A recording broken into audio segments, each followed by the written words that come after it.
¿Estás grabando ya? Perfecto, muchas gracias. Bueno, entonces, muy buenos días. Gracias a los que están aquí en persona y a los que están conectados. Voy a ver si tenemos quórum, ¿verdad? Gladys Vial, no la veo, ¿no? No, ella se excusó. Se excusó. Carlos Chávez. Por acá, Ahí. ministra. Buenos días. Buenos días, sí. Pilar Pantaleón está aquí. Jorge Cáceres viene llegando. Bárbara Saavedra la veo conectada. Estoy aquí. Constanza Espinosa. Acá también, conectada. Muy bien. Verónica Vázquez. No. Luis. Sí, Verónica. Verónica Está hablando, pero está muteada.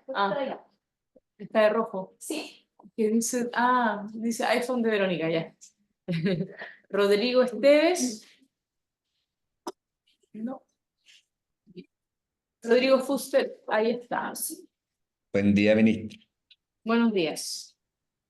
Ok, tenemos quórum.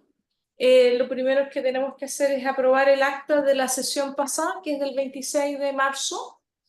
No sé si hay comentarios o... No, están todos ok. Perfecto, ya, queda aprobada entonces. Ya, hoy día tenemos dos temas que tenemos que ver. Uno es el anteproyecto del plan de descontaminación para la macrozona centro-sur de la región de los lagos y el segundo es los resultados de los procesos de selección de los concursos del Fondo de Protección Ambiental, concurso extraordinario. Vamos a comenzar por el plan de descontaminación, para lo cual está aquí agente de la División de Calidad del Aire. No sé quién. Voy a presentar ¿Quién yo. hace la presentación? Sí. Perfecto.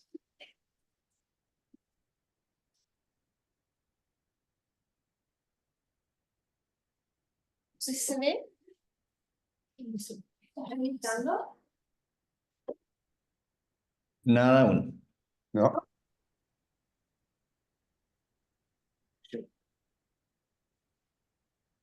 ¿Concerta? ¿Sí el proyecto? El suma abajo.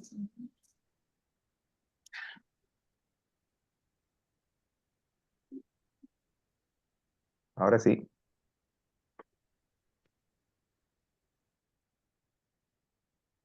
Disculpen, muy buenos días a todos. Bueno, yo soy Rocío Toro, yo soy la jefa de la División de Calidad de Aire del Ministerio.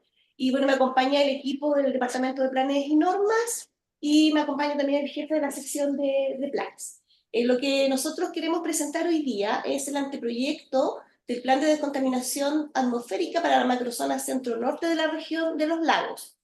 Este plan tiene una característica bien importante porque es el primer plan que nosotros vamos a someter, digamos, a consulta pública, que se refiere a una macrozona completa. Es una gran parte de la región de los lagos.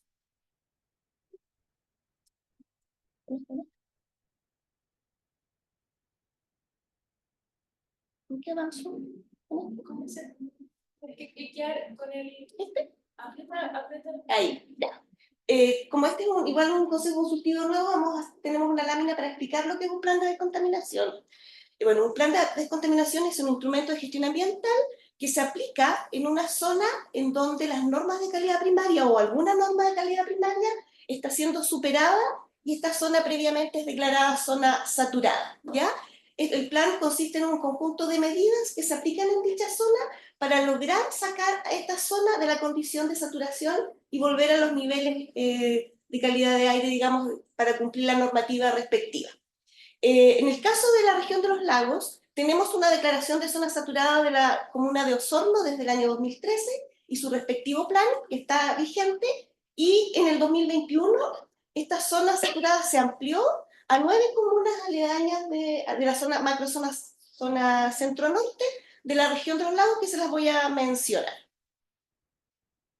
Respecto al plan de descontaminación de Osorno que está vigente, esto está desde el año 2016, o sea, llevamos casi 8 años, 7 años de aplicación de este plan, y se han hecho bastantes avances en esta comuna. Se han aplicado más de 5.000 subsidios térmicos de vivienda, tenemos mejores estándares de aislación térmica para la vivienda nueva y también para la existente que se aplica a través de estos subsidios. Tenemos alrededor de 6.700 recambios de calefactores en el marco del programa de recambio. Estamos un poquito lejos de la meta que tenía este plan, que tenía una meta de 25.000 artefactos recambiados. Tenemos la ejecución de diferentes programas de fomento para formalizar el comercio de la leña, ¿cierto? Y la producción de leña. Y también tenemos normas de emisión para calderas, tanto residenciales como industriales, que limitan el material particulado y el dióxido de azufre. El 2021, como les dije, se amplía esta zona saturada y tenemos una nueva área de influencia de este plan. Se suman a las comunas de Osorno, la comuna de San Pablo, Frutillar de Anquihue y parte de las comunas de Río Negro, Purranque, Puerto Octay, Puerto Varas y Puerto Montt. Entran en este plan comunas muy relevantes, como es cierto Puerto Montt y Puerto Varas, que son ciudades bastante grandes y más grandes incluso que Osorno en el caso de Puerto Montt. Pero no se toma en este caso toda la comuna, porque son comunas bastante extensas, sino que parte de ellas. Estas comunas concentran el 65% de la población de la región y el 62% de la vivienda. Por eso llamamos ya que este es un plan de una macrozona. Como dije, se dividió este plan en zonas, zona A, zona B, zona C, debido a que las medidas van a tener diferente intensidad de acuerdo a la zona, porque cierto, tenemos un plan que ya está vigente, por lo tanto hay medidas que continúan y que se tienen que ser más fuertes, y tenemos otras zonas en donde nunca han tenido idea de lo que es un plan, como las zonas de Frutillar, Yanquihue, San Pablo. Puerto Montt y Puerto Varas no han estado tan lejos porque han estado muchos años bajo la condición de alerta sanitaria, en donde sí se han aplicado medidas, por lo menos la gestión de episodios críticos por parte del Ministerio de Salud. Bueno, acá unos gráficos respecto a la calidad de aire, pusimos lo representativo de Osorno, ¿cierto? Tenemos una estación de monitoreo en Osorno, pero también hay estaciones en Puerto Montt y Puerto Varas. El resto de las comunas se declararon saturadas a través de hacer una moderación y porque no cabía duda, ¿cierto?, de que también existían condiciones de saturación. Pero, perdona, ¿puedes repetir dónde está el sistema de monitoreo? ¿A dónde está? Tenemos una estación en Osorno. Hay alguien que quisiera entrar. Osorno, y una estación en Puerto Montt y otra estación en Puerto Varas. Todo otro es como indirecto. Lo otro es indirecto, se hizo a través de modelación, poder determinar cuál sería como el polígono de aplicación del plan, y también sabiendo, ¿cierto?, que las condiciones meteorológicas son similares y que las condiciones de uso, sobre todo en este caso de leña, son las mismas. Por lo tanto, no cabía mucha duda de que esto también estaba siendo afectado y que era bueno aplicar las medidas. En el caso de Osorno, lo primero comentar que, al igual que en todas las ciudades del sur, tenemos un ciclo anual muy marcado, en donde las concentraciones más elevadas se encuentran entre los meses de abril, agosto e incluso hasta septiembre, en la medida que vamos avanzando hacia el sur, ¿ya? Por otro lado, tenemos un gráfico ese que tiene colores, esas barritas, muestra la cantidad de episodios divididos en alerta, preemergencia y emergencia, que se han tenido desde la aplicación del plan, donde hemos visto, en este caso solo no se ve tan marcado, ha tenido mucha influencia meteorológica, pero sí, por ejemplo, el año pasado, si comparamos con el inicio del plan, que fueron 34 emergencias, el año pasado solo tuvimos 5. Nosotros, tanto en este plan como en otros planes del sur, hemos visto una influencia muy positiva de los planes en reducir la cantidad de episodios.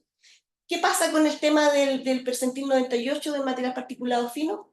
Creo que no lo dije, este plan es de material particulado MP2,5 y material particulado 10, pero con el foco en material particulado fino porque es el que produce más daño, ¿cierto?, a la salud de la población. Nosotros comenzamos el año 2016 con este plan de Osorno, con un percentil 98 de 251, la norma es de 50, ¿ya? Y el último percentil 98 del año 2023 es de 137. Vemos, ¿cierto?, que hay una tendencia a la baja, sin embargo, estamos muy lejos todavía de cumplir la normativa.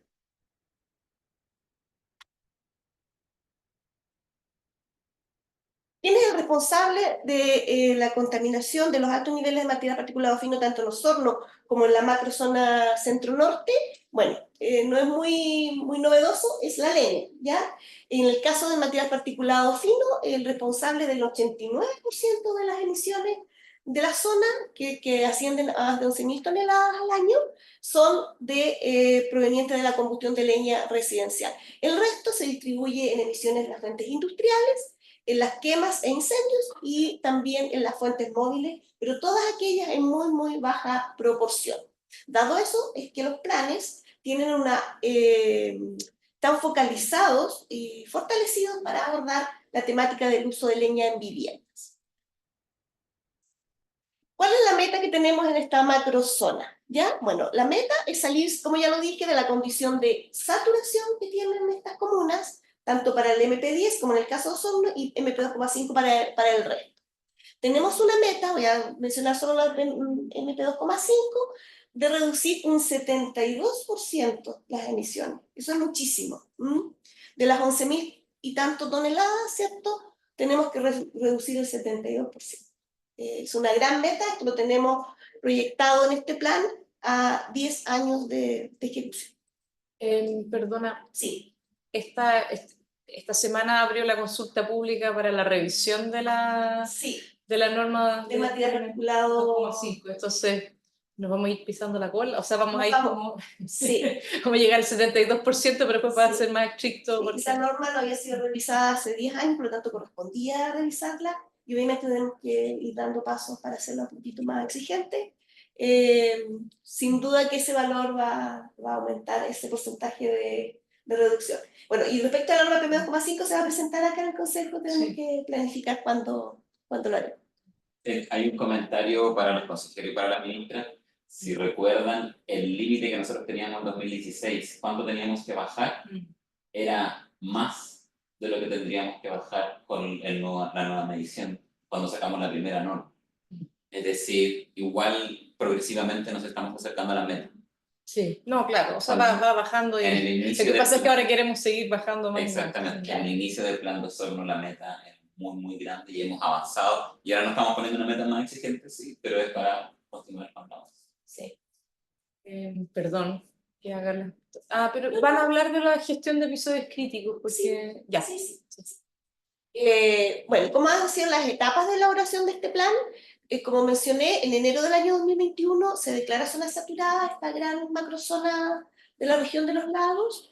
Luego, en 2021 se inició la elaboración del plan, pero paralelamente también se inició la revisión del plan de Osorno, y se unieron ambos procesos, ¿no?, para hacer un solo gran plan. Publicamos el anteproyecto en marzo, el 1 de marzo de este año.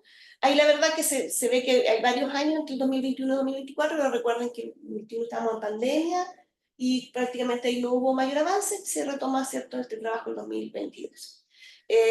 Ahora estamos en este minuto, una vez que tenemos el anteproyecto, que se publica en el diario oficial, dimos inicio al proceso de consulta pública. Además, ahí retrasamos un poquito, la verdad que el anteproyecto lo teníamos ya a fines de diciembre, pero no era apropiado iniciar una consulta pública en el verano, sobre todo en una zona de alto turismo, digamos, no tenía mayor sentido, debemos tener una baja participación, así que decidimos iniciarlo el 1 de marzo. Dentro de este proceso de consulta pública es que se les presenta a ustedes como consejo consultivo este anteproyecto para obtener sus opiniones y retroalimentación. Esperamos elaborar el plan definitivo durante el 2024, una vez que termine la consulta pública, se recogen las observaciones, se elabora el plan definitivo y luego, ¿cierto?, esperemos que no sé si durante el 2024, pero al menos 2025, se presenta al Consejo de Ministros y ya iniciemos los procesos que a veces demoran un poco, que es ingreso, ¿cierto?, a firmes, ingreso a Contraloría, para tener, esperemos, un plan a fines de 2025 ya para ponerlo en operación. ¿Cómo abordamos en general los problemas de contaminación del aire en general, de todos los planes? Tenemos 3 tipos de medidas que se aplican en los planes, que son las que tienen que ver con las regulaciones y las prohibiciones, que son las que no caen muy bien, pero dado eso, que también van de la mano con algunos incentivos y apoyo, sobre todo en el caso de la calefacción domiciliaria, en donde, claro, podemos poner exigencias, pero también tenemos que acompañar con algunos subsidios, que se los voy a mostrar en las medidas. Y por otro lado, tenemos un conjunto de medidas que les llamamos paliativas y preventivas, que se asocian a todas las medidas de la gestión de episodios críticos, que es donde el periodo tenemos los mayores niveles de contaminación y que tenemos que actuar de alguna manera con medidas que son más drásticas, pero que son de aplicación inmediata, y digamos en el periodo de gestión de episodios críticos. Las medidas respecto a su aplicación, algunas son de carácter permanente, se establece la medida y durante toda la aplicación del plan tienen que cumplirse. Hay otras que son permanentes, pero también tienen una incorporación de gradualidad. Esto de la gradualidad se ha incorporado bastante en este plan, dado que tenemos comunas que nunca han tenido un acercamiento ni a una alerta sanitaria ni a un plan de descontaminación. Y la gradualidad tiene que ver con que los regulados, en este caso mayoritariamente las familias, tienen que tener un tiempo para adaptar las medidas que se le van a imponer. Y también hay medidas que se aplican para un periodo específico, en ese caso específicamente la sequía. Como dije, estos planes tienen un foco muy importante y relevante y prioritario en la calefacción domiciliaria. Vamos a empezar ya por las medidas. El plan, la verdad que es sumamente extenso. Yo les voy a mencionar las medidas que son más relevantes. Ustedes tienen el anteproyecto en su poder, pueden revisarlo y van a tener también la presentación. Por un lado, está el compromiso de otorgar 40.000 subsidios de aislación térmica para vivienda existente, que es una medida que ejecuta el MIMBU. El plan actual tiene una meta de 20.000, ¿ya? Y se suman 20.000 más. El subsidio será complementado cuando se requiera para regularizar ampliaciones. Esto es algo muy importante porque las viviendas, para poder ser mejoradas térmicamente, tienen que tener todas sus ampliaciones o mejoras que se hayan hecho regularizadas. El subsidio entrega además un subsidio especial para que las familias puedan hacer aquello. Por otro lado, una medida muy importante de los planes del sur es que incorporan nuevos estándares térmicos por sobre lo que dice la Ordenanza General de Urbanismo y Construcción hoy día, ¿ya? Tanto para la vivienda existente, que se aplica a través de los subsidios, y para vivienda nueva. Por otro lado, este plan trae una medida que es nueva en relación a los planes del sur, que hay un compromiso de Serviu de contar con un equipo de fiscalización con destinación exclusiva para las obras de acondicionamiento térmico. Pasaba mucho que se hacen muchas obras de acondicionamiento térmico, pero la fiscalización ha sido escasa y muchas veces quienes hacen estas mejoras no cumplen los estándares que se les exigen al pie de la letra, digamos, porque es bien estricto, digamos, cómo se aísla térmicamente una vivienda. Y por otro lado, tenemos un programa de capacitación, por lo mismo que les mencionaba, a los profesionales, técnicos, ¿cierto? Y contratistas y entidades patrocinantes que trabajan en esta área del acondicionamiento térmico. Respecto a los artefactos, ya hablamos de la vivienda, ¿cierto? Tenemos medidas para los artefactos. Por un lado, se prohíben las chimeneas de hogar abierto, que aparece ahí en la foto. Se prohíbe quemar en las estufas a leña algo que sea distinto a la leña. Si una estufa pellet, obviamente se puede quemar pellet, pero en una estufa de leña, todo lo que sea distinto a la leña se prohíbe quemar, basura, zapatos. Yo digo siempre zapatos porque siempre en las consultas públicas parecía decir que la gente quema zapatos. ¿Cómo la gente quema zapatos? Después, al segundo año de aplicación... La dirección por zapatos, no sé. ¿Cuán útil que son? Al segundo año se incorpora la provisión de artefactos en departamentos, aunque ustedes no lo crean, en los departamentos del sur también se usan estufas a leña, entonces el segundo año ya entra la prohibición, y ya luego, entrado en vigencia el plan, en Osorno y en Puerto Montt y Puerto Varas se prohíbe el uso de calefactores no certificados. Sabemos que en Chile desde el año 2014, ¿sí? Existe una norma de emisión de calefactores y tenemos calefactores certificados. Por lo tanto, en la zona A y B se prohíbe ya el uso de artefactos que sea distinto a uno certificado, de leña pero distinto a certificado. Y luego ya de 3 años, transcurrido de la inicio de vigencia del plan, entran las otras zonas, ¿cierto? Y también, perdona, sí. Las chimeneas de hogar abierto es algo que todavía se ve. Se ve, sí. Pero no en la Se usa zona poco, sí. urbana, supongo, pero quizás sí rurales. Sí, pero estas prohibiciones ya no serían para las zonas rurales. Zona urbana se prohíbe. Se ve, pero poco. Se ve, pero en casonas más grandes, casonas antiguas, tipo años 60, venían construidas con estos sistemas. Sí, es poca la incidencia que tiene, pero es bueno dar la señal de que no se pueden utilizar.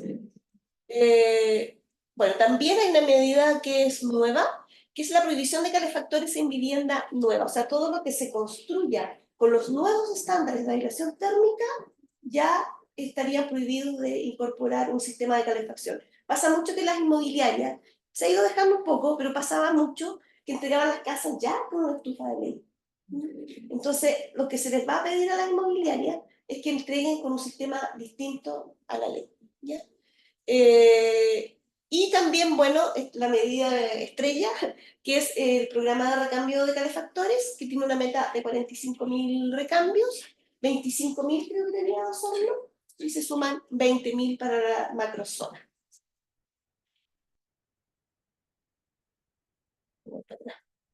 Respecto a la calidad de los biocombustibles sólidos, también hay medidas, pero también aquí recordemos que hoy día tenemos un avance en esta materia, que es la ley de biocombustibles sólidos, que viene a regular tanto la leña como el pellet, su calidad, el tema del transporte, y que tiene como prioridad empezar a aplicarse en las zonas que son declaradas saturadas, ¿ya? Bueno, pero respecto a las medidas que contiene el plan, tiene la medida que se prohíbe la comercialización de leña húmeda, digamos. O sea, se exige el uso de leña seca, entendiéndose por leña seca aquella que tiene un porcentaje de humedad inferior a un 25%. Ese tema igual obviamente se va a ver complementado con la ley de biocombustibles sólidos, que está en la fase de elaboración de reglamentos. También los centros de procesamiento de biomasa y los comercializadores que realicen la actividad en la zona deberán inscribirse en el registro que llevará la SEC, esto también en el marco de la ley de biocombustibles. La Seremi de Energía, en conjunto con la SEC, podrán apoyar a la municipalidad con la elaboración de ordenanzas municipales. Esto es importante, las ordenanzas municipales aportan mucho al comercio como más pequeño, que se hace en los negocios, que se hace ambulante en una carretita. Apoya mucho una ordenanza que también prohíba ese tipo de actividad y prohíba el comercio de leña húmeda. Y bueno, va a haber una articulación del Comité Técnico Regional para la implementación de la Ley de Biocombustibles Sólidos para su implementación en la zona. Bueno, una cuarta arista que tienen sobre todo los planes del sur es el involucramiento ciudadano. Como las medidas se aplican en las casas de las familias, tenemos que tener una comunidad, por un lado, informada respecto a las medidas del plan, también que entiendan por qué se aplican estas medidas, entiendan los efectos que tiene la mala calidad del aire en su salud, y de esa manera estén más motivados a implementar las medidas que se les plantean. Se va a conformar un comité en la región de la macrozona norte para abordar interdisciplinariamente este tema con todos los servicios que tienen que ver en la materia. El MIMBU, energía, educación, salud. Y ellos van a elaborar un programa de involucramiento comunitario y educación ambiental para poder usar todos los canales de difusión que tienen estas instituciones. Y bueno, y lo otro son jornadas que se comprometen de capacitación desde la Seremi de Medio Ambiente, y también los establecimientos educacionales van a solicitar, ¿cierto?, a sus colegios y escuelas que se incorporen las temáticas de calidad de aire en sus programas de trabajo y los proyectos educativos. O sea, en el fondo lo que queremos abordar es tanto la educación no formal como la educación formal. Bueno, adicionalmente a todas las medidas que les mencioné en un poquito más de detalle que tienen que ver con el uso de la leña en el sector residencial, también tenemos medidas para las otras fuentes que tienen un porcentaje mucho menor de incidencia, pero que también tenemos que tomar medidas, que son las fuentes industriales, móviles y quemas. Se establece, al igual que en el plan vigente, una norma de emisión, tanto para calderas industriales como para calderas de calefacción, de gran tamaño, digamos, y se establecen límites para el material particulado y dióxido de azufre. Hay un capítulo completo que detalla esta medida, el cómo tienen que reportar sus mediciones, cómo deben, cada cuánto tienen que medir, etc. También se prohíbe las quemas agrícolas en el periodo del 1 de abril al 30 de septiembre de cada año, Se va a trabajar, ¿cierto?, la CONAF, ¿cierto?, todas las instituciones Minagri, para entregar también las herramientas en la zona, ¿cierto?, que viene agrícola, para poder ir avanzando hacia la eliminación de la quema. Esto no va a ser tan difícil en la comuna de Osorno, pero entendemos que en comunas más rurales, digamos, esto sí que va a ser un desafío. Y sabemos hoy día también que esto tiene un doble impacto en la prevención de las quemas. Tiene que ver también con, en parte, prevenir los incendios forestales.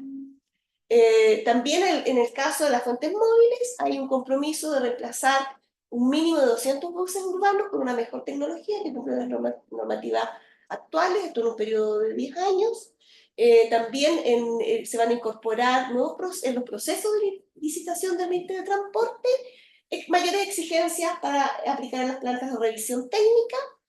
Y por otro lado, respecto a nuevos proyectos, se establece, al igual que en los otros planes, que los proyectos que ingresen al CIA deben compensar sus emisiones si sus emisiones están por sobre 1 tonelada al año de MP10 y media tonelada al año de material particulado fino, y estas emisiones deben ser compensadas en un 120%.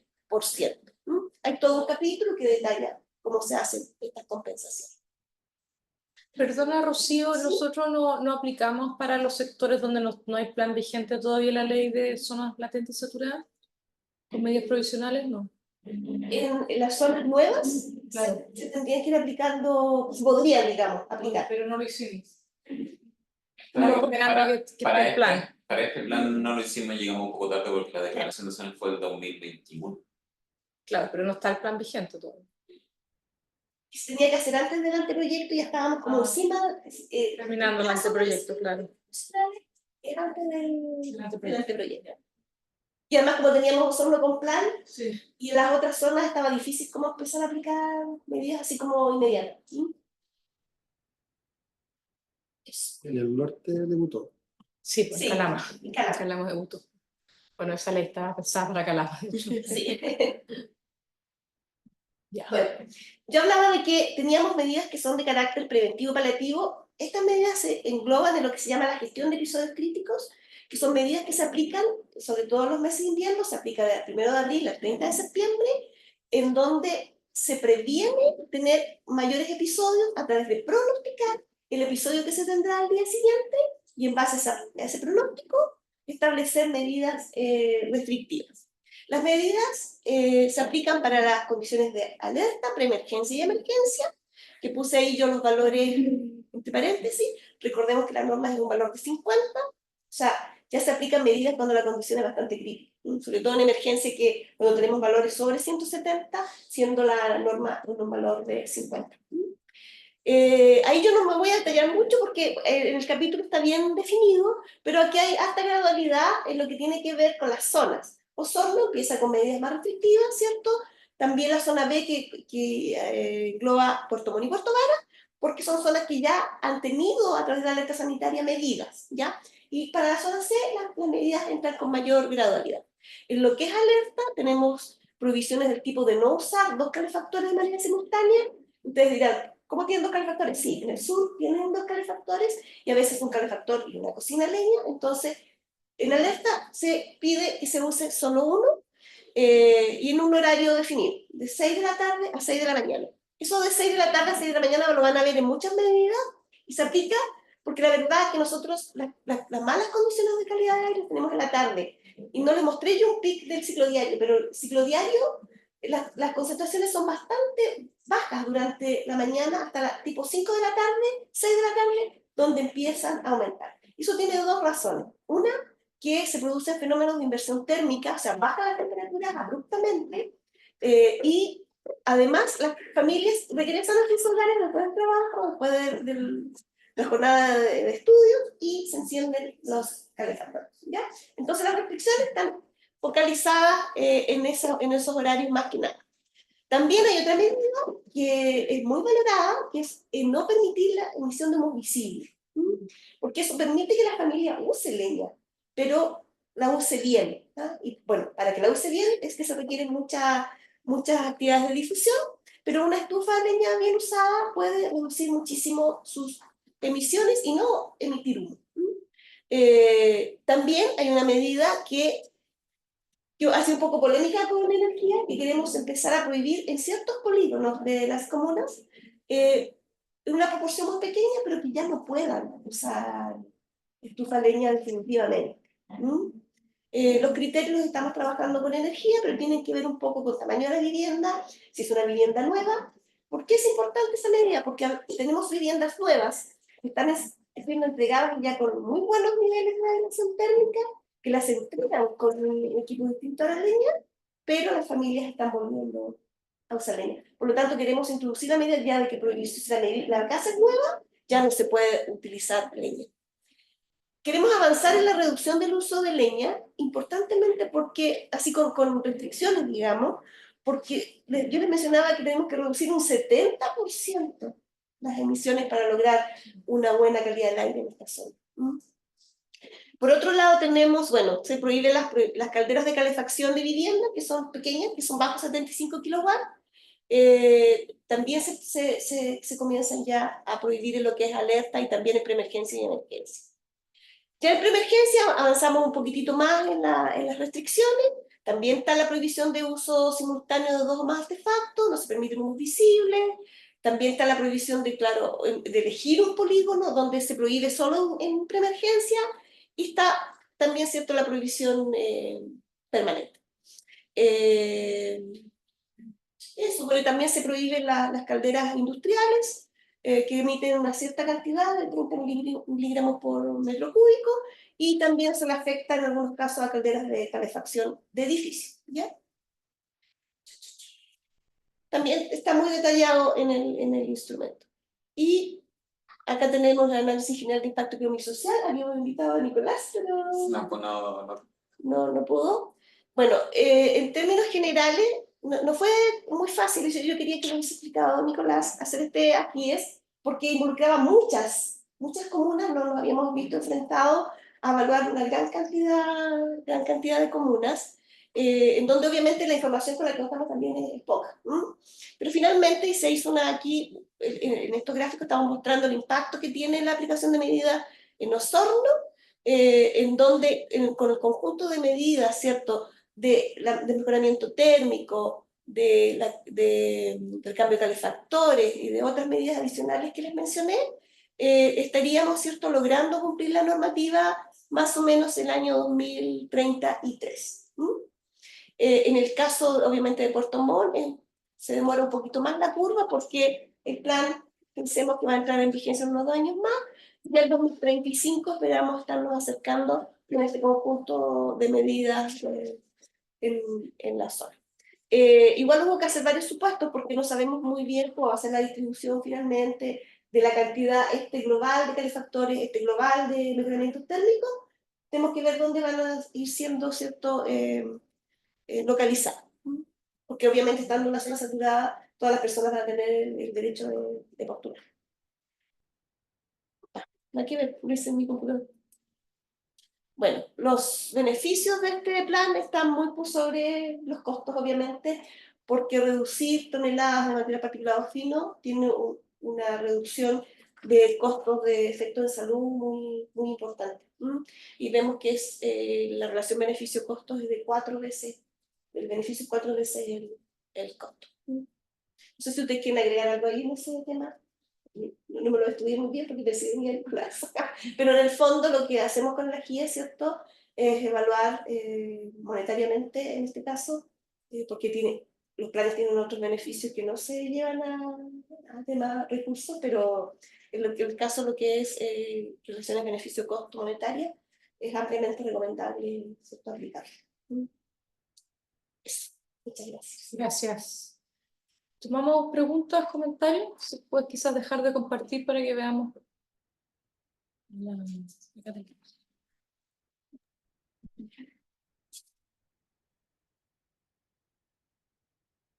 Ya, a ver, Pilar, después tengo a Rodrigo, Bárbara, Carlos y Jorge. Bueno, muchas gracias por la presentación. Comentarles que la semana pasada justo me tocó asistir en la región de los lagos a una actividad de participación ciudadana que hicieron en la Cámara Chilena de la Construcción. Así que fueron muy generosos, estuvo muy buena la reunión.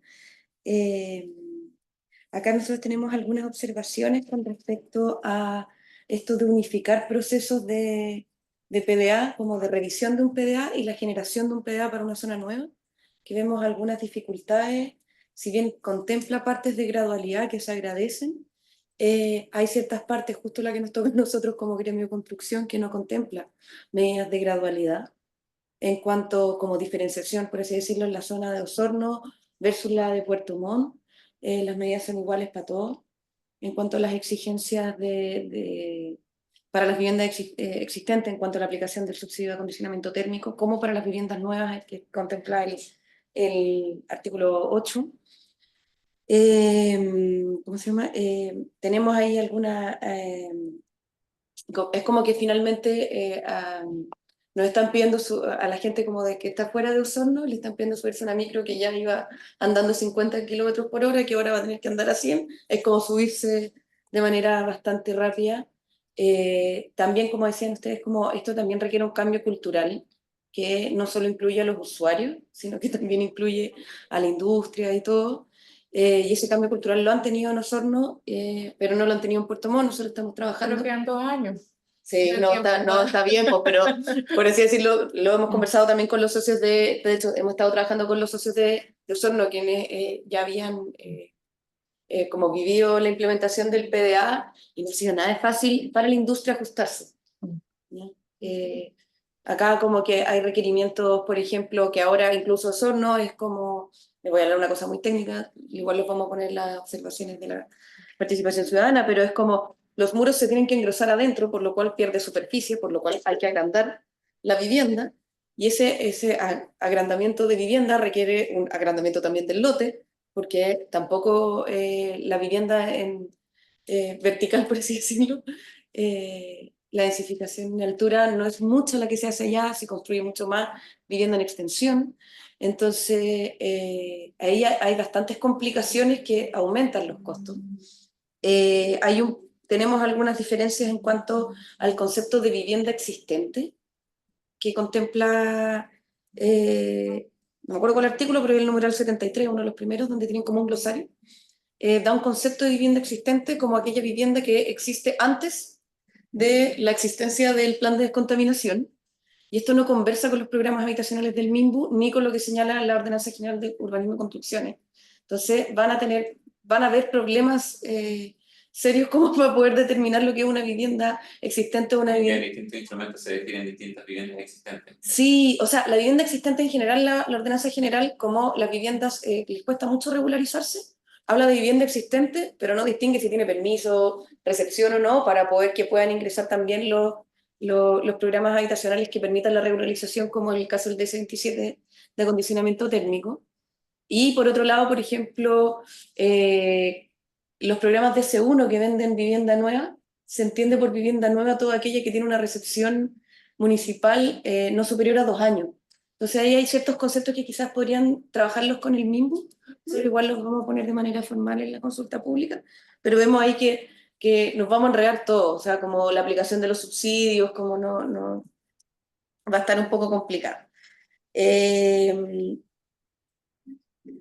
cuanto a si los subsidios van a alcanzar con las exigencias que tiene el artículo 7, por ejemplo, en el caso del acondicionamiento térmico, como también aquellas viviendas nuevas, el monto de los subsidios también como para que lo tengan en consideración para efectos producto que las exigencias son mayores, considerando también de que ingresó la semana pasada, a Contraloría la modificación de la Ordenanza General de Urbanismo y Construcciones para... ¿Pero tú te refieres que va a alcanzar para reducir las emisiones o un monto?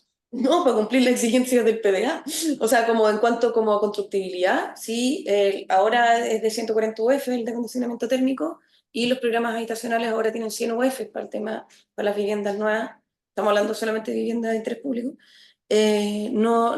A nuestros socios les cabe la duda si es que las exigencias que contiene este PDA se alcanzan a cubrir con esos montos.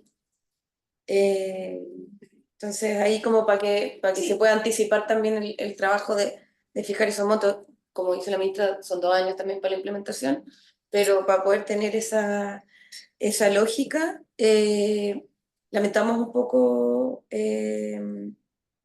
¿cómo se llama? Que no haya estado la persona que tenía que ver el tema de las GIES, porque a nosotros también por el tema también de los costos, a nuestros socios en general, cuando le empezamos a explicar cuáles son las nuevas exigencias de los artículos 7 y 8, y empiezan como con el taxímetro, por así decirlo, a ubicar todo, y nos llama la atención que los costos sean tan bajos.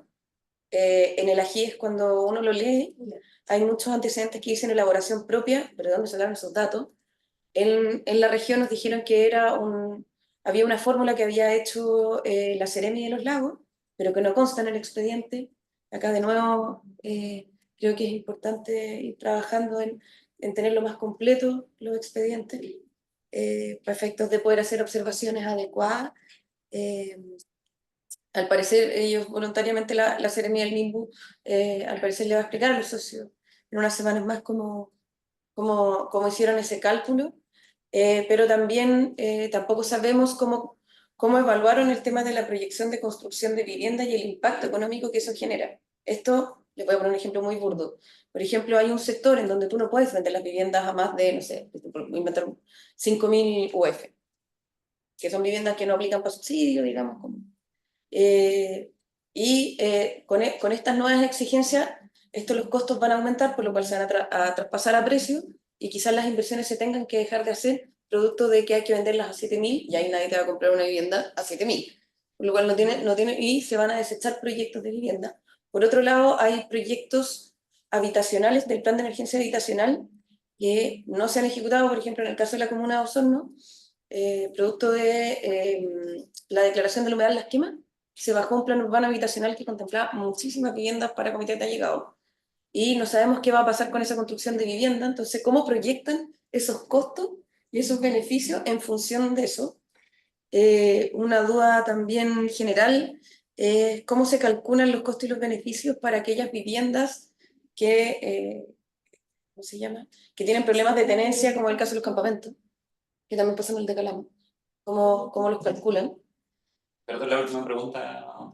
No, que cómo consideran abordar aquellas viviendas que no cuentan con una tenencia regular, como el caso de los campamentos, en donde ellas no pueden tener subsidio de reconocimiento térmico, en donde entonces es un problema complejo. Perdón, tenía hartas. Estoy tratando de resumir. ¿Cómo se estima este parque a construir? Como que ahí también tenemos dudas porque no teníamos antecedentes dentro de la GIE. También nos llama la atención las pocas estaciones de monitoreo para la gran extensión que tiene la PDA, como para que tampoco vaya a pasar lo mismo que pasó en Calama. Bueno, que en Calama también pasaron otras cosas, como que de repente hasta se encerraron estaciones de monitoreo por un edificio.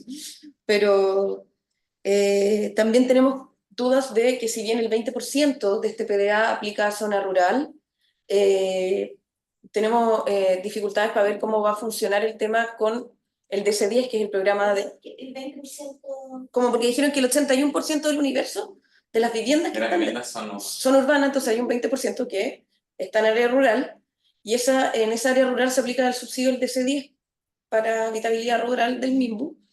Y vemos también ahí hay que hacer algunos ajustes al DC10, porque ya viene como incorporado, por ejemplo, el tema de las cocinas a leña, que también son sistemas de calefacción al mismo tiempo que de cocina, entonces como... Y por otro lado también vemos como que necesitamos como hacer trabajos paralelos, quizás durante este tiempo intermedio, de reforzar los sistemas eléctricos de distribución. Por ejemplo, en el área rural, ahí los socios nos mencionaron que hay una distribuidora que se llama CREL, que tiene una infraestructura que al parecer no da para un recambio de calefactores eléctricos, que también ha pasado, por ejemplo, en Coyhaique, en donde han tenido dificultades con el tema de que el sistema eléctrico converse con las medidas del PDA. También dentro del artículo 9 se señala la posibilidad como esto de las viviendas nuevas que tienen que tener, como ofrecer un sistema de calefacción distinto al de la leña. Se establecen los sistemas distritales que nos parecen buenísimos, pero también necesitamos como algún impulso, como una política pública. En el caso, al parecer en Puerto Varas se está pensando hacer algunos sistemas distritales con basura, con generación de energía en base a basura, entonces también como de poder poner un poco el acento en generar estos sistemas distritales que se den las condiciones tanto para el sistema público como privado. Y por otro lado, por ejemplo, en el caso de la gestión de episodios críticos se establece el tema de la prohibición de quemas, pero también hay que reforzar también los sistemas de gestión de residuos domiciliarios, porque es la forma también que tienen las personas de sacar su basura. Eso tampoco quería, perdón la extensión. Gracias. Tengo a Rodrigo. No sé tu nombre. Pilar Pantaleón. Rodrigo. Gracias, ministra.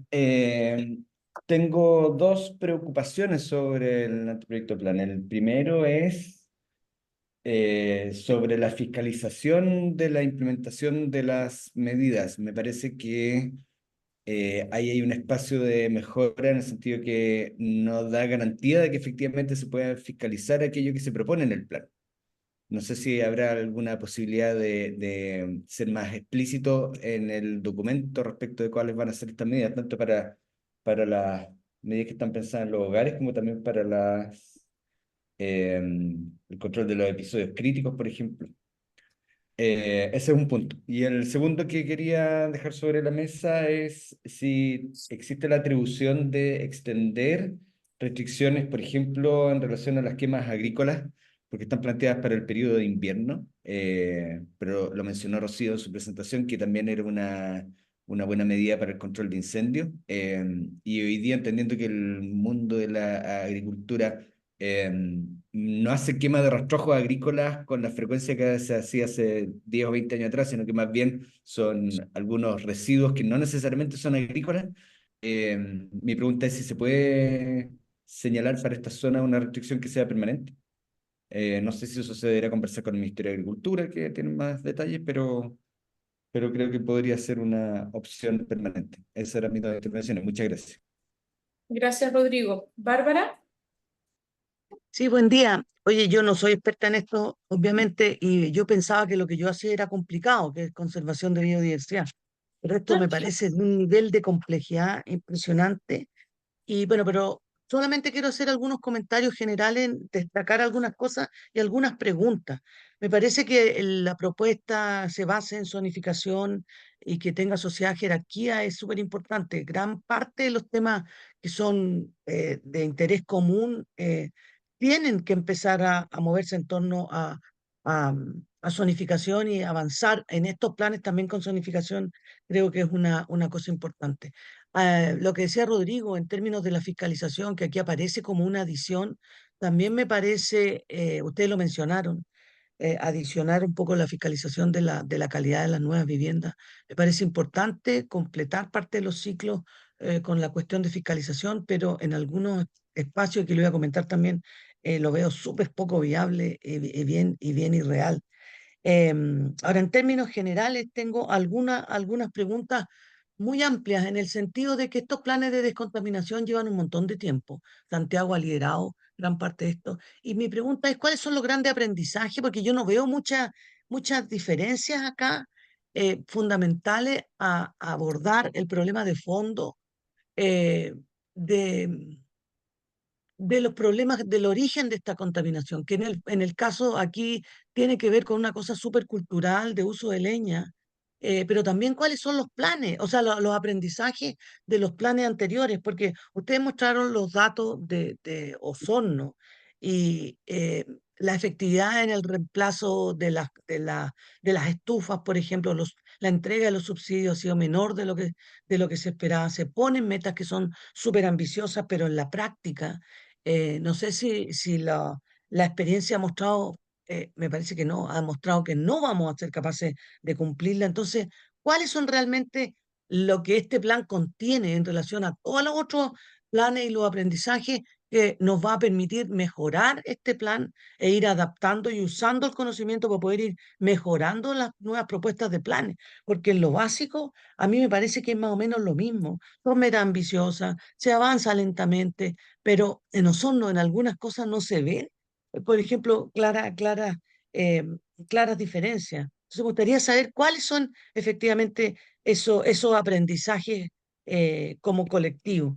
también esto incluye zonas que no son netamente urbanas y no sé cómo realmente se está pensando realmente dar cumplimiento, fiscalización y cómo las tecnologías pueden quizás ayudar a quizás mejorar tanto la planificación como en el control de eso. Y dado que el tema es fundamentalmente cultural, y bueno, alguien mencionó ahí, la primera persona que habló, que no sé el nombre, esto de otras cosas, estos sistemas distritales, que son cuestiones que yo vengo escuchando hace 20 años, pero que no están incorporados en estos planes. ¿Cómo podemos ir al hueso o empezar a ir al hueso del fondo de los problemas y de las soluciones? Y aquí yo veo que en estas áreas el tema es súper cultural. ¿Cómo este plan se hace cargo de eso? Y en el caso específico de lo que tiene que ver con involucrar a la comunidad, hay unos talleres que se van a hacer ahí, por ahí, con los distintos servicios, pero ¿qué impacto realmente tiene eso?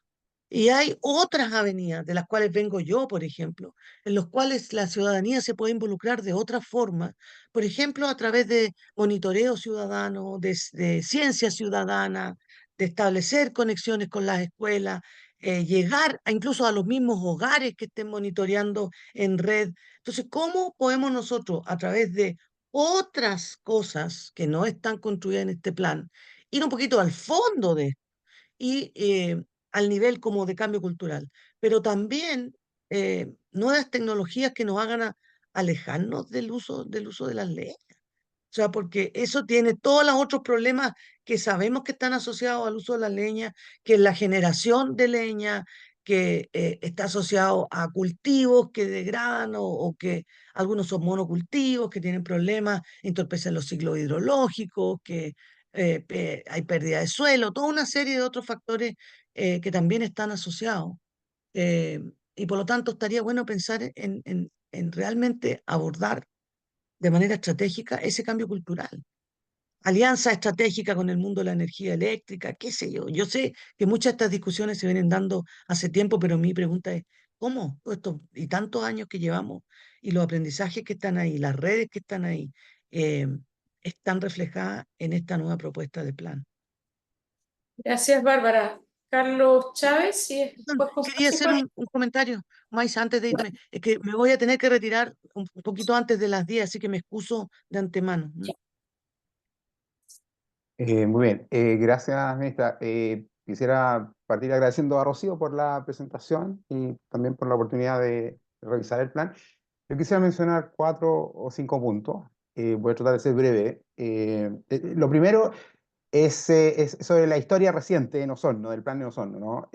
Los datos que ustedes mostraron, digamos, sugieren que de la meta de recambio como medida, recambio de los factores, como medida estrella del plan que está todavía en ejecución, según entiendo, porque está terminando, se logró una cobertura de alrededor de 20-25% de la meta, ¿no? Y entonces, eran 25.000 calefactores lo que estaban en el plan, ahora estamos pasando a 45.000 y 40.000 subsidios, entonces un poco conectado con los comentarios de mis colegas que hicieron previamente, ¿no? O sea, ¿qué se puede aprender de eso? ¿Es realista esto? ¿Qué falló? ¿Qué está pendiente? ¿Quién es el responsable de la fiscalización? Entiendo que tiene que haber fiscalización también sobre el cumplimiento de los planes, ¿verdad?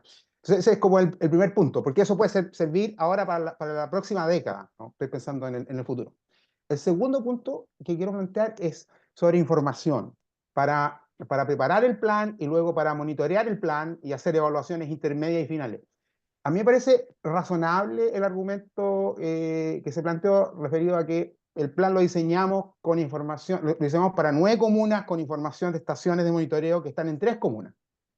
Me parece razonable, pero tengo dudas, digamos, sobre el problema que se va a generar cuando se intente hacer una evaluación de los avances del plan, del cumplimiento del plan, con el mismo tipo de información, ¿no? O sea, tener información en Puerto Montt, en Puerto Varas y Osorno, yo creo que, bueno, va a haber que hacer supuestos heroicos, digamos, sobre la distribución de la implementación en el espacio geográfico por la diversidad, ¿verdad? Porque ahí no vamos a tener información de Frutillar, de San Pedro, Yanquihue, Río Negro, Puerto Octay y Purranque. Entonces, si hay algo que se puede hacer ahí entre medio, digamos, ¿no? Que para no estar en una década más diciendo miramos con las 3 estaciones que teníamos y vamos a evaluar con esa información.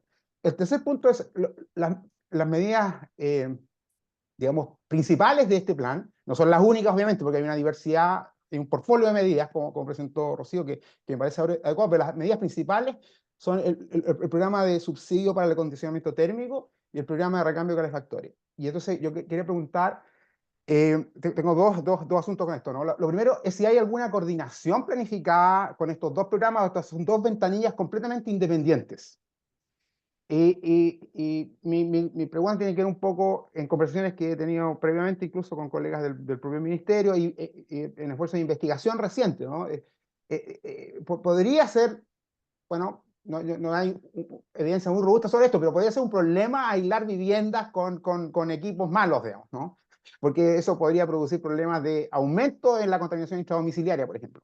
Entonces, si hay alguna oportunidad de pensar en este programa, como que entiendo que se ha hecho tentativamente en Temuco, de hacer algún esfuerzo de coordinación entre los dos esfuerzos, digamos, o estos van a continuar por ventanillas separadas. Y lo otro sobre este programa es el programa de subsidio al recambio de calefactores y cocinas considera una meta de sobre 40.000, 45.000 recambios.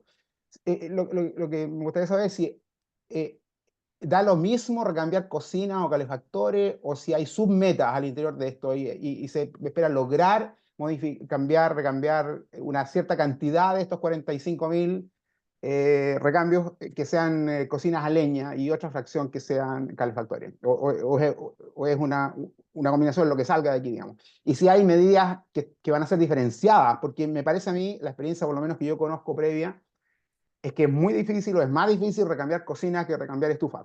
Entonces sí va a haber algo diferenciado. El siguiente punto, estoy por terminar, digamos, tiene que ver con, hay una diversidad de oficinas de servicios públicos, ministerios, en fin, que están involucrados en el plan, ¿no? Yo conté, no voy a repetir aquí, pero pueden ser 8, pueden ser 10, digamos, ¿no? Desde ministerio hasta la CONAF, energía, en fin. Entonces, quisiera preguntar si el plan va a considerar o va a ser explícito o más explícito todavía en esfuerzos de coordinación para la implementación entre todas estas oficinas, digamos, ¿no? Que en principio parecen ser muy dispersas y muy diversas. Y conecto esto con mi último punto que tiene que ver con lo que se mencionó previamente, que es fiscalización. Los responsables principales, de acuerdo a lo que yo leí del plan, es la Superintendencia de Medio Ambiente, la Seremi de Salud, pero hay otras oficinas, MIMBU, Servio también parecen estar involucrados. Entonces, mi pregunta es, y quizás una solicitud aquí se puede ser un poco más explícito en el sentido de, primero, si va a haber financiamiento apropiado para fiscalización, para evaluar el cumplimiento del plan, porque la experiencia, por lo menos que yo tengo, digamos, que es siempre el último capítulo, digamos, el capítulo olvidado, ¿no? Entonces, si se puede ser un poco más explícito aquí en responsabilidad, en financiamiento y en que van a estar los recursos para asegurar fiscalización. Y más general, cubrir los costos de administración de un plan de este tipo a 10 años, que trascienden puramente el problema de control regulatorio. Eso, muchas gracias.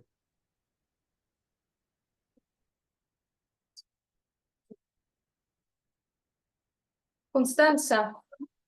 Súper, muchas gracias. Bueno, yo también soy un poco del área de trabajo del tema de eficiencia energética, sustentabilidad, y me ha tocado trabajar con el tema de la calificación energética de viviendas, que también conversa mucho con el tema del plan de descontaminación ambiental, y en este caso no fue mencionado. Ahí también me gustaría saber qué avances hay sobre eso, porque específicamente la calificación energética de viviendas se... ¿Perdón? ¿Puedes repetir la pregunta que no se entendió? Oh, perdón. Ya. Bueno, les comentaba que ya el pasado enero del 2020 se promulgó, ¿cierto?, la Ley de Eficiencia Energética, que tiene una serie de medidas asociadas, dentro de eso la calificación energética de viviendas, que conversa con este tema del PDA en todas las regiones donde está implementado.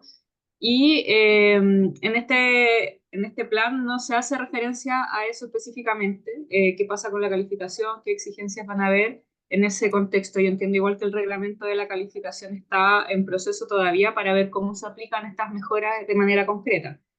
Pero lo que veo igual va de la mano un poco lo que mencionaba Bárbara anteriormente, que se presentan más bien soluciones a las consecuencias de la contaminación atmosférica, pero no a las causas de esa contaminación. Entonces, ¿por qué las personas están usando leña? Porque es más barato, porque calienta más rápido la casa.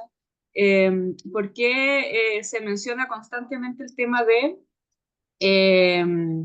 el cambio de calefacción a leña a calefacción otro tipo, eléctrica, etcétera? Siendo que, evidentemente, si ellos calefaccionan de manera más rápida su casa con leña, van a seguir utilizando eso de manera informal. Entonces, ahí un poco hay que ver las causas de por qué se produce esta descontaminación, por qué las casas están heladas, ¿cierto?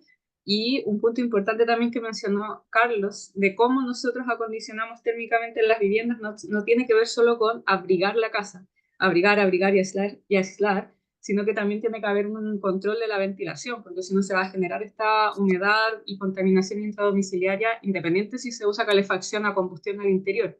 Entonces, los planes de descontaminación, tal vez estaba en ese punto que no se pudo explicar porque faltaba la persona, pero falta el tema de las renovaciones de aire. Esto inevitablemente tiene un componente subjetivo o humano, que es de difícil control, porque todas las personas tienen sensaciones térmicas distintas. Para algunos les va a dar más frío y van a prender más la calefacción, para otros les va a dar menos frío y van a querer ventilar más, pero obviamente por algo se parte.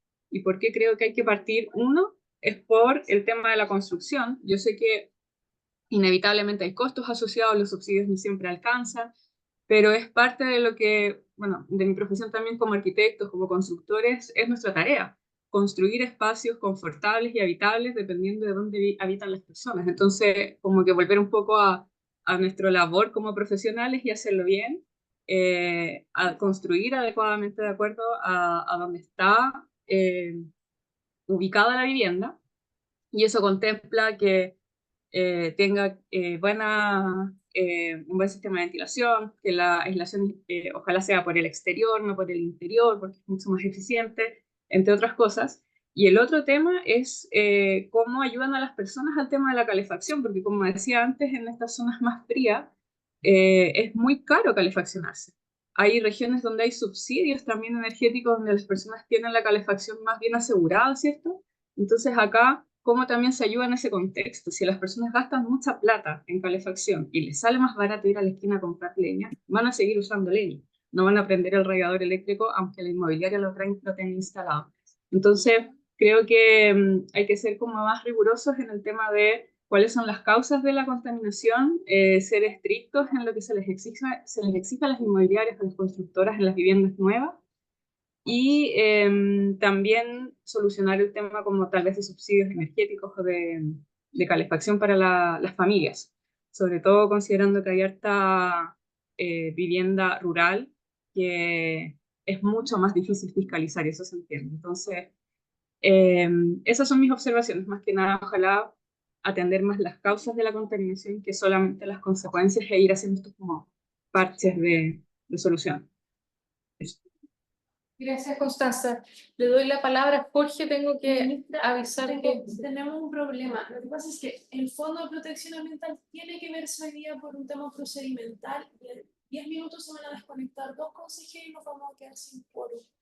Entonces, quizás podemos continuar en otra sesión este tema, dado que tiene bastante interés, y que respondan a las preguntas y más preguntas también.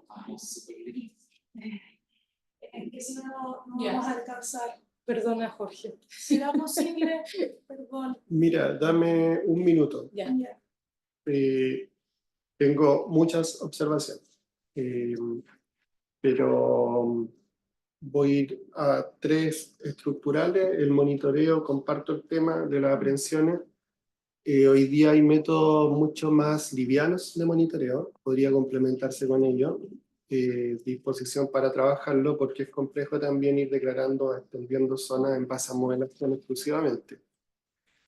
Segundo punto, para no pasarme el minuto que dije, aunque estoy cerca, es que Aquí lo clave, claro, es una solución mucho más integral. A propósito de lo que decía Bárbara, que lo comparto 100%, se pueden capitalizar aprendizajes anteriores.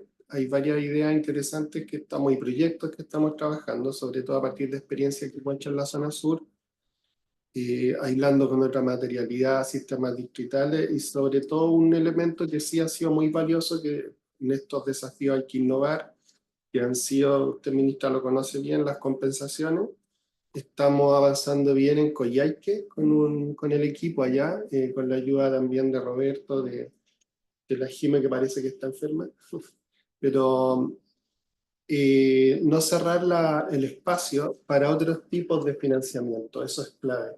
Y en ese sentido nosotros estamos viabilizando oportunidades y tenemos algunas propuestas de cómo recogerlas, que no las voy a detallar ahora, no nos da el tiempo. Muchas gracias, Jorge. Sí, ya, ¿qué pasa la gente del FPA? Y yo coordino con ustedes otra sesión prontísima para continuar. Si puede estar lo de la aquí. Sí, Exacto. Yo creo que sí.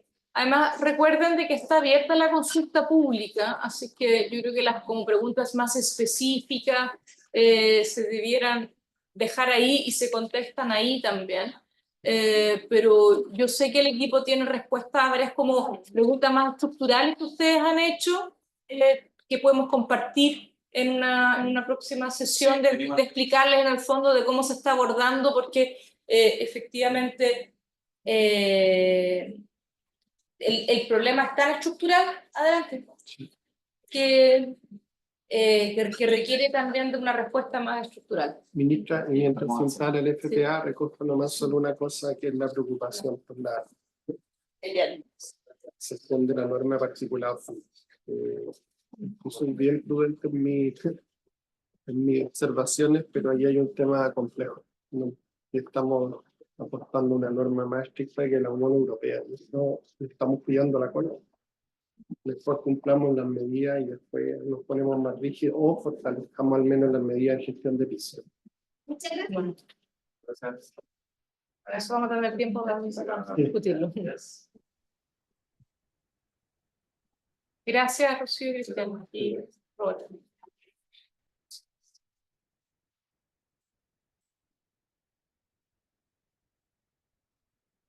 Sí, esa, o la otra en PDF, pero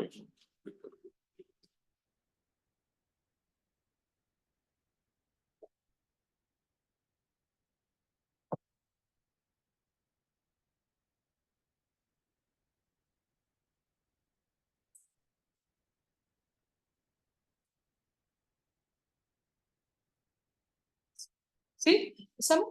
Sí, sí. Ya, y en primer lugar, muchas gracias por esta oportunidad de poder estar acá. Ya, también nos acompañan ministra, colegas del SAC, ya, y también de CONAF, obviamente del Departamento de Educación Ambiental. ¿Por qué están acá? Porque lo que vamos a anunciar es muy importante y involucra también la interacción con nuestra institución.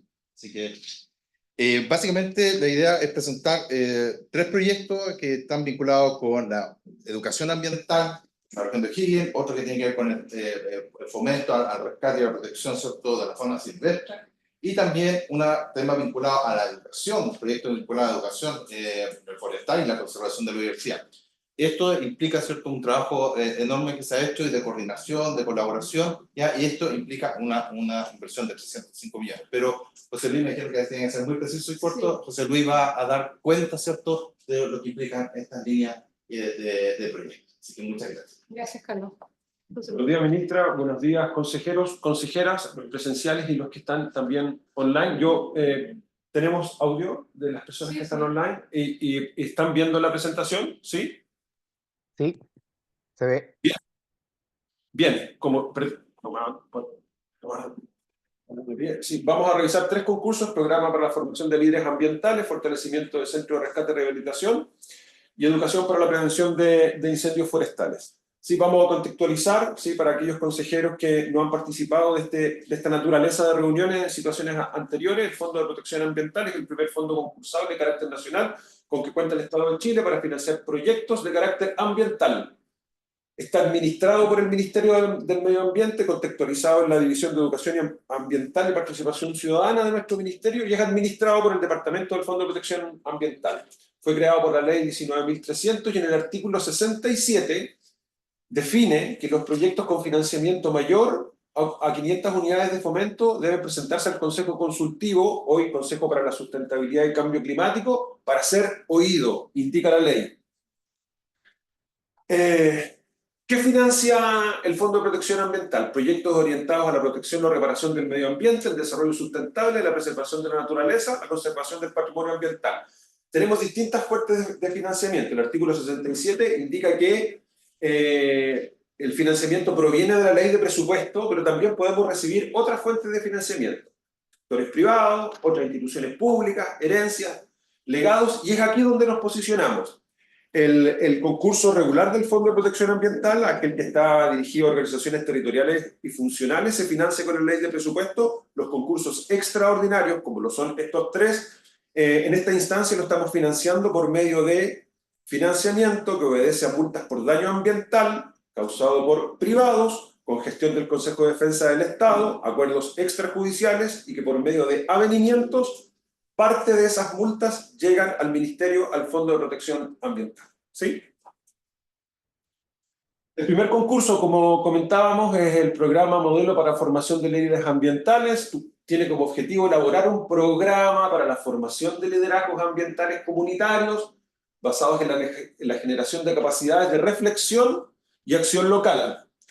¿En qué área de intervención vamos a trabajar? Particularmente en la región de O'Higgins. Este es un concurso piloto que tiene como financiamiento 55 millones de pesos y a partir de esta experiencia, de este concurso, vamos a diseñar un modelo formativo para líderes ambientales comunitarios que sea replicable, y esto es súper importante, que sea replicable en distintos contextos sociales, en otras regiones, en otros territorios de nuestro país, basado en metodologías participativas.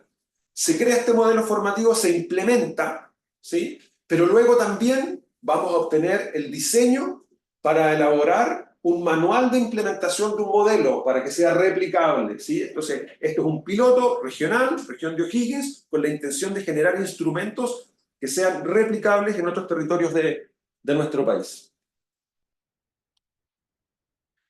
¿Quiénes pudieron postular a este concurso? Y es el mismo modelo de postulación, mismo público objetivo para los tres concursos. Básicamente, universidades públicas, privadas, ONGs, fundaciones y corporaciones. ¿Por qué? Por la naturaleza técnica, el requerimiento de estos tres concursos. Pasamos al concurso del Centro de Rehabilitación y Rescate de Fauna Silvestre. Su objetivo es contribuir al fortalecimiento de los centros de rehabilitación y rescate de fauna silvestre de la zona comprendida entre la región de Valparaíso y los lagos. ¿Por qué? Porque es el territorio de nuestro país que presenta una mayor frecuencia y superficie asociada a incendios forestales. Los beneficiarios deben ser justamente los centros de rehabilitación y rescate. Todos no, aquellos que forman parte del Registro Nacional de Tenedores de Fauna Silvestre que administra el Servicio Agrícola y Ganadero, ¿sí? Del Ministerio de Agricultura. Por lo tanto, en esta versión del concurso, estos beneficiarios no podían ser postulantes, a pesar de cumplir con ser una universidad, una ONG, una fundación o una corporación. ¿Para qué? Para desincentivar el beneficio propio, ¿sí? Como vamos a revisar,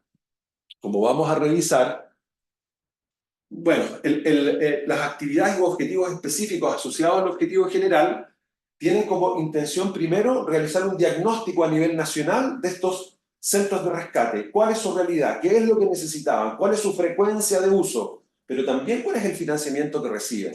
Ellos reciben un muy menor financiamiento de forma anual por parte del SAC respecto de los altos costos que tienen asociados a la conservación de fauna silvestre afectada por incendios.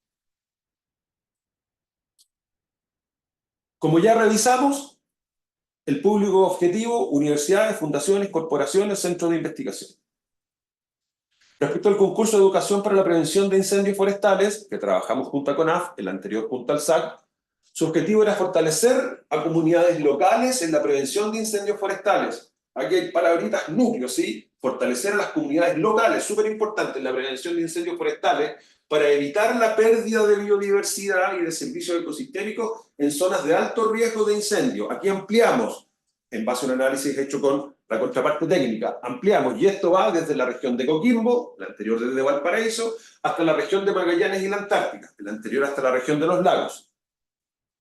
¿Qué debíamos hacer aquí? ¿Qué vamos a hacer aquí? Elaborar un programa de capacitación B-Learning a través de la plataforma de educación Adriana Hoffman, orientado a comunidades locales sobre la prevención de incendios forestales. Es B-Learning. Esto lleva una preparación online, un análisis online, una formación online, pero también un trabajo coordinado con trabajadores de CONAF regionales para toda la zona comprendida para darle características de localidad. Diseñar e implementar una estrategia de convocatoria local a la comunidad asociada al beneficio de los objetivos de este proyecto. Ya revisamos los organismos postulantes, idem. ¿Cómo se da este proceso? Lo voy a hacer muy rápido, voy a presentar la imagen completa para hacerlo de forma más eficiente, ¿sí? Este es un proceso que está normado por las fases especiales de cada concurso y básicamente consiste en un proceso de postulación que se desarrolló en su mayoría durante el año pasado, luego pasamos a admisibilidad, cumplimiento de documentos formales, la admisibilidad tiene un proceso de reclamación asociado a quien no quedó admisible, si se acoge pasa a evaluación, la evaluación también tiene asociado un proceso de reclamo bien importante, y aquellos que reclaman y resultan preseleccionados, y llegamos a esta etapa en que presentamos al Consejo Consultivo para luego dar paso a la adjudicación por medio de resolución, una resolución por cada concurso. Los financiamientos ya los revisamos, programa para líderes ambientales 55 millones, Centro de Rehabilitación de Rescate de Fauna Silvestre 150 millones, Educación para la Prevención de Incendios Forestales 100 millones, esto nos da un total de 305 millones. Solo quiero mencionar, ministra, señores consejeros, señoras consejeras, que este financiamiento es súper importante. Nuestro financiamiento regular del Fondo de Protección Ambiental para el año 2024 es de 480 millones de pesos. Hace no mucho comenzamos a financiar 3 líneas de proyecto, planes de manejo de santuarios, planes de gestión humedales, Juan Fernández, por casi 700 millones de pesos, ¿sí? Entonces,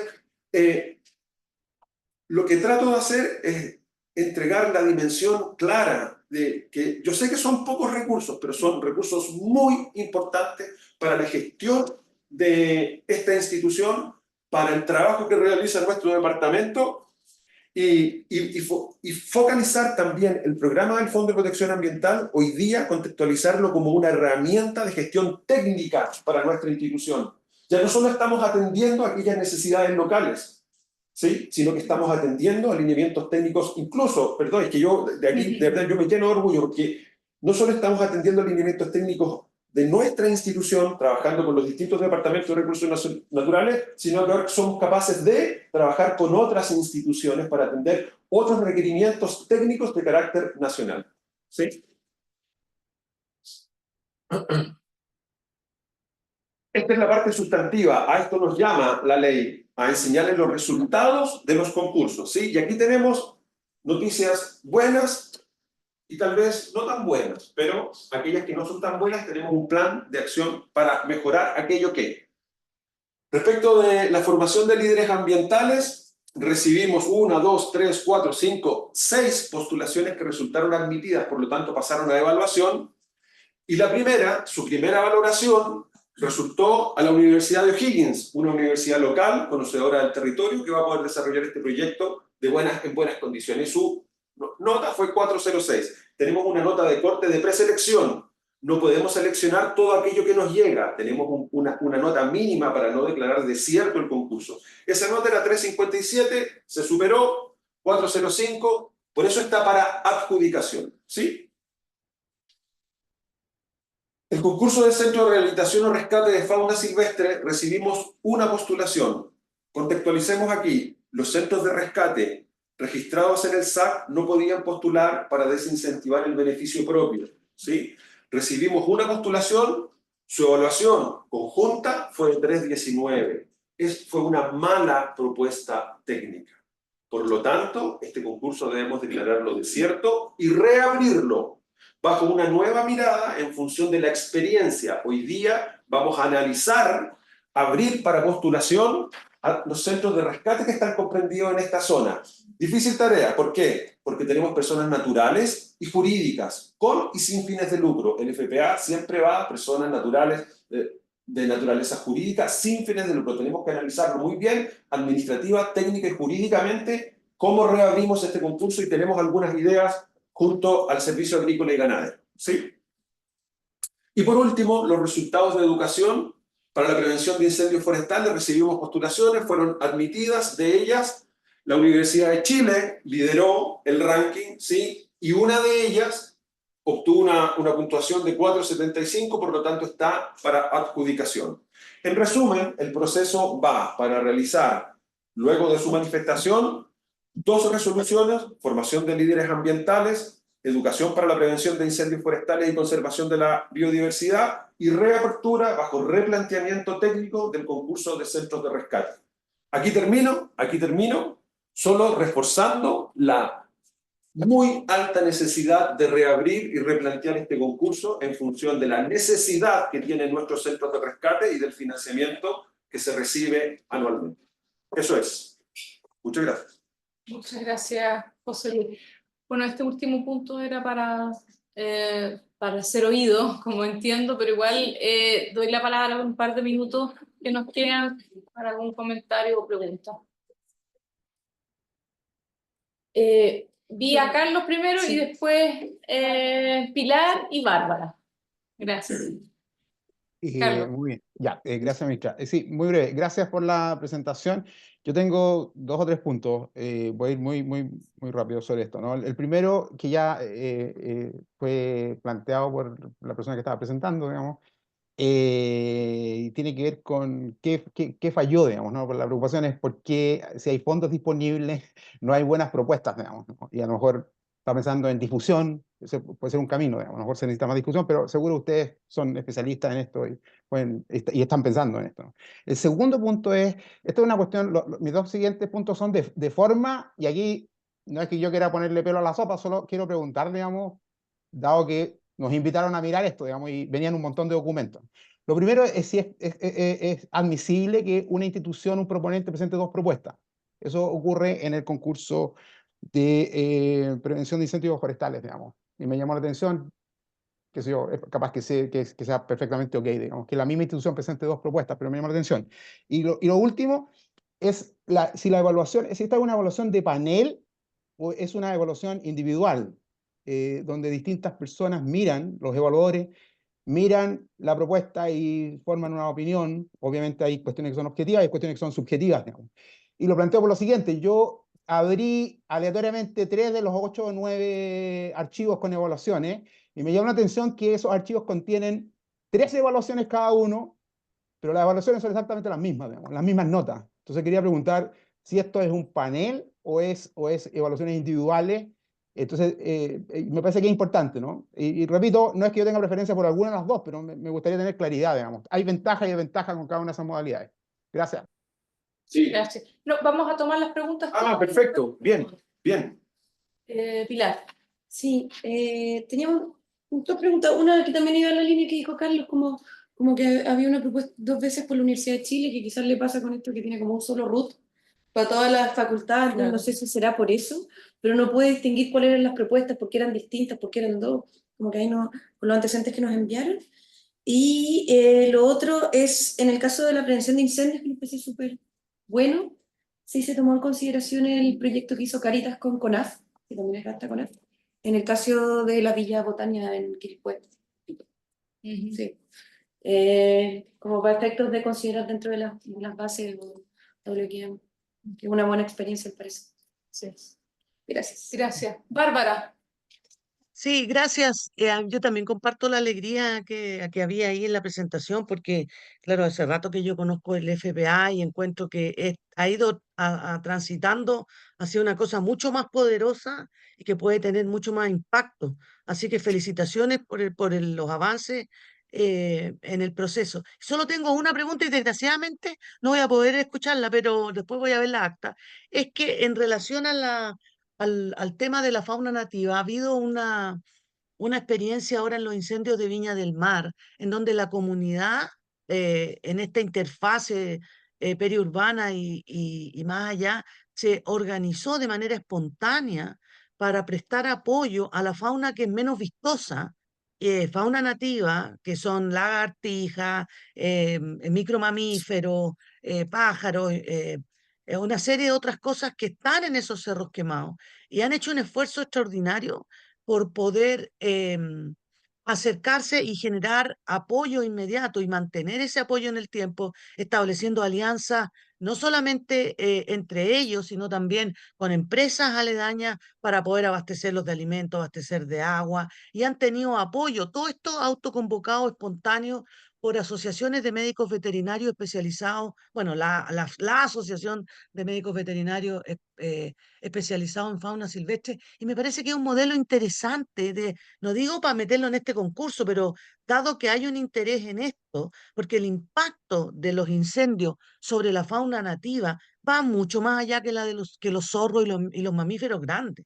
Y especialmente es relevante en un país como el nuestro, donde tenemos muchos microendemismos y que son bichos pequeños, que tienen mucho valor y que no llegan o llegan tardíamente a estos centros de rescate, y donde la ayuda, en vez de llevarlos, que es más difícil, puede ir en el otro sentido, de asistirlo en el espacio que queda y ayudar a su recuperación y su mantención. En este momento, por ejemplo, este grupo está confiado en que lo que han hecho va a tener un impacto positivo, porque ya están apareciendo los rebrotes debido a la vaguada costera. O sea, hay un enfoque distinto y quizás considerarlo para más adelante como un ejemplo. Y voy a mandar el link de una de las presentaciones que hizo una de esas personas y que derivó en una nota de prensa, para que lo conozcan. Podría servir. Y desgraciadamente me tengo que ir. Muchas gracias y felicitaciones. Muchas gracias, Bárbara. Gracias, Bárbara. Y ahora sí, José Luis. Sí, bien. Ya, voy a comentar, voy a sumarme a este deficiencia de tiempo, ¿sí? A las dos consultas de don Carlos, respecto de las dos propuestas, efectivamente, y ahí se enlaza con la consulta de Pilar, podemos recibir más de una postulación de un mismo RUT. Sin embargo, no podemos adjudicar a un mismo RUT, ¿sí? Dentro, y solo para que quede más clarito, dentro de nuestro concurso regular, organizaciones territoriales y funcionales, una misma organización, una junta de vecinos, que es la misma metodología, puede postular a un concurso 2 proyectos. Sin embargo, solo le vamos a adjudicar si es que cumple con los requisitos a la mejor nota. ¿Sí? Con las universidades Carlos Pilar también se da un caso súper particular, y segunda derivada para la Universidad de Chile, porque las universidades comparten RUT. La Universidad de Chile, en muchas ocasiones, sus postulaciones van por organizaciones creadas al alero de los decanatos, por lo tanto, difieren en RUT o postulan con el mismo RUT. En este caso se da algo bien particular. Este concurso solo financia un proyecto. Entonces, más allá de que se presente una misma institución, que en este caso correspondía a 2 facultades, solo podía ser asignado, si es que fuera el mismo RUT, a la mejor nota. Es un solo proyecto adjudicado. Pero sí, efectivamente, esto se nos da tanto en los concursos regulares como en los extraordinarios, siempre beneficiando a un mismo RUT con un solo proyecto. ¿Sí?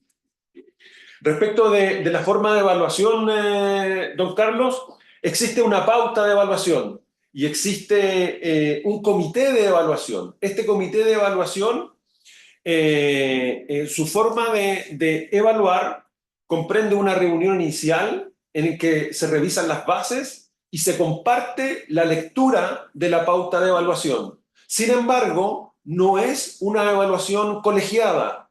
No debería existir acuerdos de evaluación. Sin embargo, existe un compartir de opiniones, ¿sí? Este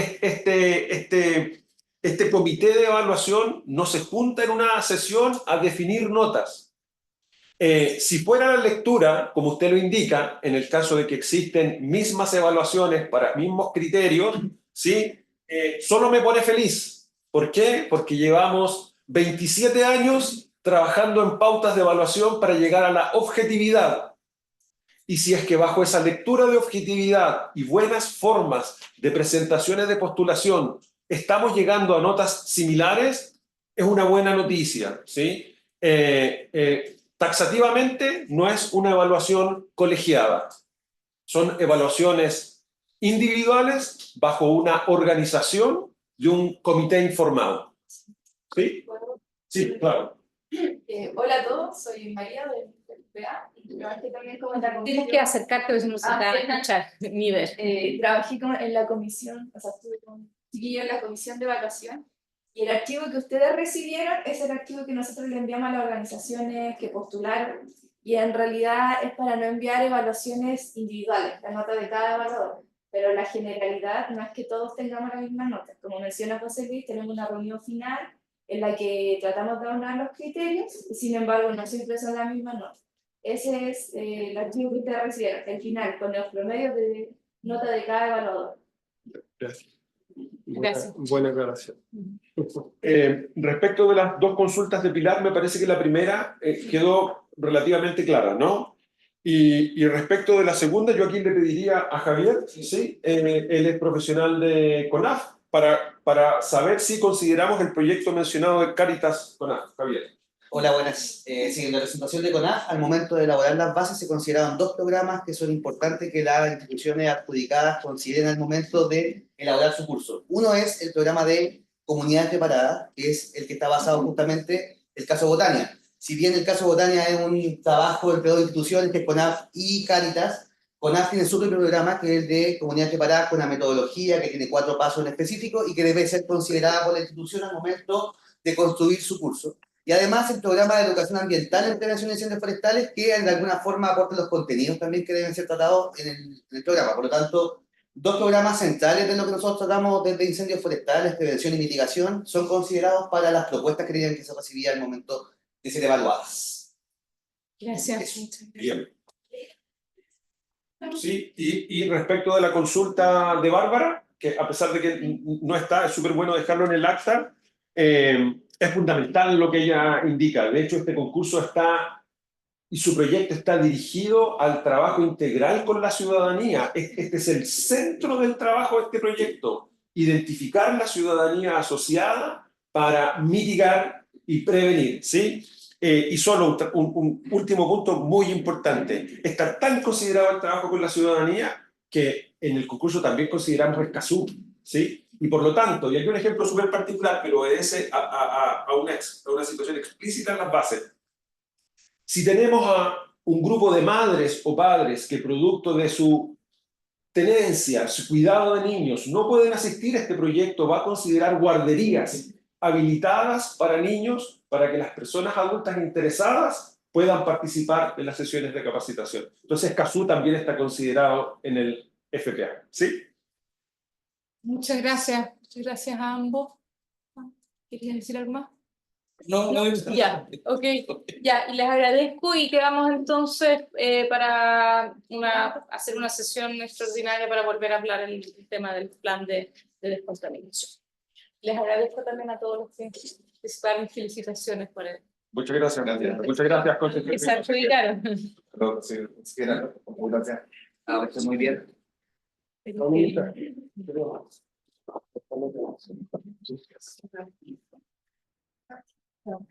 bien, adiós. Gracias. Chao. Gracias.